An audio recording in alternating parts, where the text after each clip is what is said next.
Today I'm going to show you how to pair with a roommate in the housing renewal process. Once you've received a time slot, you are eligible to pair with a roommate. So you will click back into the housing renewal portal, back into the application that you've already started. If for some reason you haven't started this application, you will start back at the beginning, but for most people, you've already completed the first step, so you're just going to start back where you left off. So here I can save and continue, and you can see what comes next on the side menu over here. So here's a reminder of your time slot. This is important if you have a roommate in mind. You guys will want to look and see who has the better time slot, and that is the person who needs to go in and create your roommate group, because the person who creates the roommate group will be the leader. You can always change the leader later, but it's just easier if the person who has the best time slot decides to go in and create your roommate group. So here, I have my time slot, I have my roommate in mind, I can search for them by details. If you do not want to pair with a roommate, you absolutely don't have to pair with a roommate. All you have to do is skip this page and come back here when it's time for your time slot, and then you will just select your housing on your own. Perfectly fine. But if you do have that roommate in mind, you will click this search for roommates by details button, this link over on the right hand side, and that will take you to the roommate search feature. So here, you will want to search for your roommate by first and last name, or by email, or both. You don't have to have all of this information, but just note that the person you do search for does need to have a time slot. So they actually have to be in the process. They can't be off campus. They can't be an incoming freshman. They have to be in the process. Olivia popped right up for me because she also has a time slot.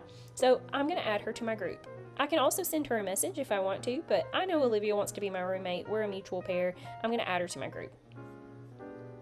If for some reason I wanted to start over, as the group leader, I have the opportunity to delete the group. That is usually a better option than just removing your roommate, because then you're just left in a group by yourself. So you just delete the group and start over if you need to start over. And if you need to make someone your group leader, say I made a mistake, Olivia actually has a better time slot, I want to make her the leader. I can make her the leader, I just can't undo that once I do it. So you'll want to be sure whoever wants to be the leader, you can always make that person the leader if you made a mistake. Do note that all of these actions will result in an email being sent to the person on the receiving end. So I've added Olivia to my group. As soon as I added her, she got an email. If I took her out of the group or deleted the group, she would also get an email. So please note that before you just start adding people to your group. If they're not aware, just note that they will also get notified. So with this, our group is automatically verified here. Like I said, if you want to come in and remove yourself or delete a group, you can, but it is set up to auto-verify.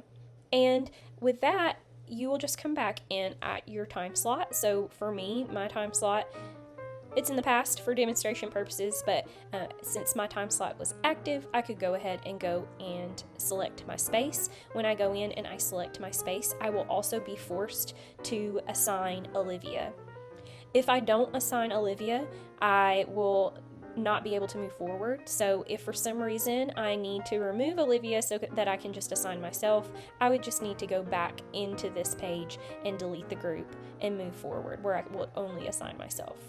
So with that, that is the roommate pairing process. Please reach out to us if you have any questions.